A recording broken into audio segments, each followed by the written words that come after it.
A gente costuma pensar no livro de Gênesis como uma história sobre a criação do mundo, certo? Mas e se essa narrativa tão antiga for, na verdade, algo muito mais pessoal? Nessa análise, a gente vai mergulhar fundo numa interpretação mística que transforma essa história que todo mundo conhece em um verdadeiro mapa da alma. Ok, vamos começar com uma ideia para mexer um pouco com as coisas. Vamos deixar de lado, só por um instante, aquela leitura literal, histórica. E se a mensagem de verdade não estiver nos eventos que aconteceram, mas no que eles simbolizam, dentro de cada um de nós? É exatamente essa a proposta.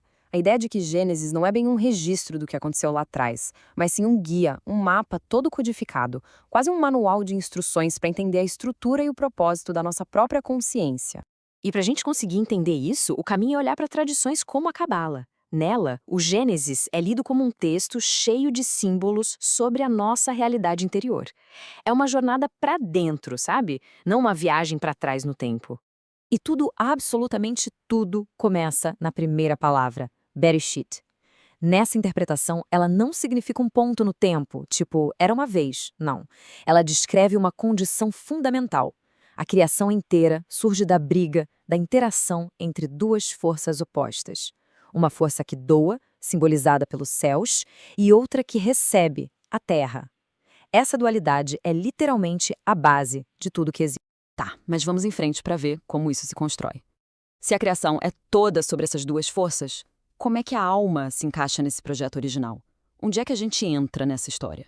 E aqui está o ponto central de tudo. A própria substância da alma, a matéria-prima dela, é definida como a vontade de receber. É isso. A alma é como um recipiente, um vaso que foi desenhado desde o início para uma coisa: experimentar prazer, alegria, deleite. E aqueles famosos 6 dias da criação? Então, esquece a ideia de períodos de 24 horas. Aqui eles são vistos como 6 qualidades espirituais, 6 forças que vão moldando, estruturando essa vontade de receber da aula, sabe? Deixando ela pronta para sua função.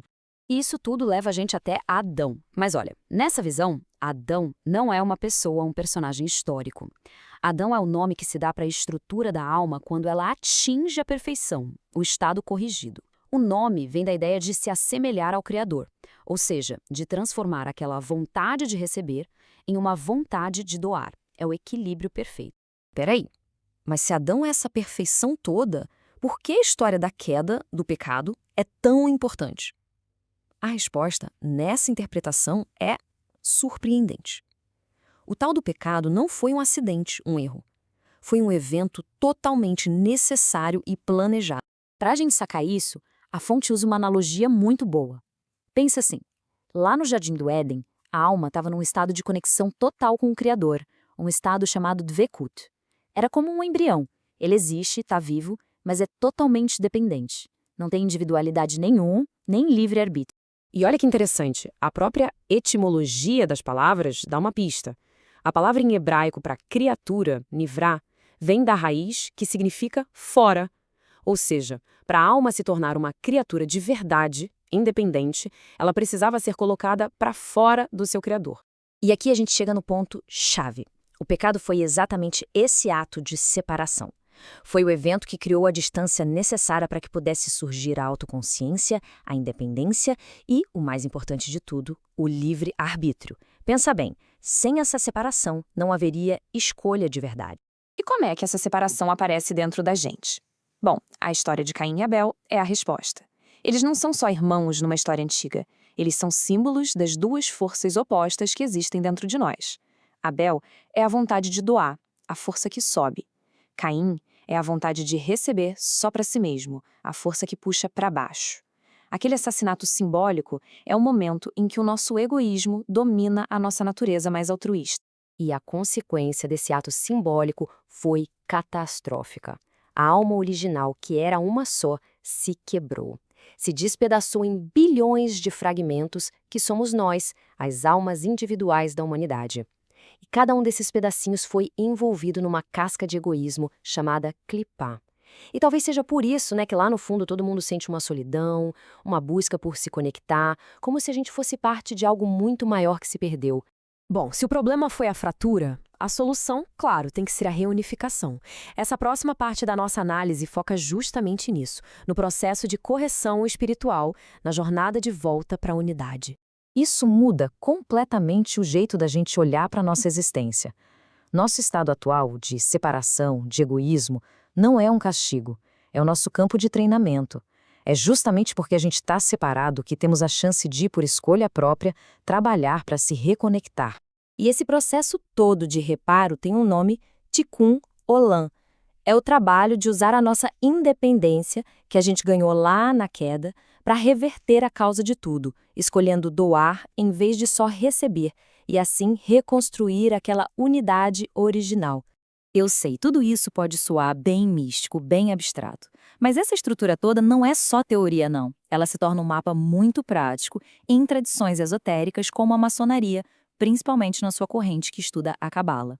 Para essa linha de pensamento, o Gênesis é literalmente um manual de instruções. A história da criação, da queda e da reparação não é só uma coisa para ser estudada. É um mapa alegórico, um guia direto para o trabalho espiritual de se aperfeiçoar. E as conexões aqui são diretas e fascinantes. Pensa só, o conceito cabalístico do infinito, o Ein Sof, na maçonaria vira o grande arquiteto do universo, a fonte de tudo. O homem perfeito, o Adam Kadmon, é o projeto do templo interior que cada maçom tenta construir dentro de si. A nossa alma fragmentada, nesse estado de queda, é a pedra bruta que precisa ser lapidada. E o processo de reparação, o Tikkun Olam? Pois é, essa é a própria grande obra maçônica, a tarefa de transformar essa pedra bruta numa pedra cúbica, perfeitinha, pronta para se encaixar na grande construção da humanidade unida. No fim das contas, o objetivo de todo esse trabalho, seja na Cabala, seja na maçonaria, é o mesmo, como a fonte resume bem. É um retorno consciente àquele estado de unidade, mas um retorno conquistado não por obrigação, e sim pela nossa própria escolha de praticar a doação e o amor um pelo outro. E assim, a gente termina com uma pergunta no ar. Se essa interpretação estiver certa, será que o grande drama da história humana, com todas as suas guerras, conflitos e buscas, não é, no fundo, a nossa jornada lenta e difícil para reconstruir, peça por peça, uma unidade que um dia foi, de propósito, perdida?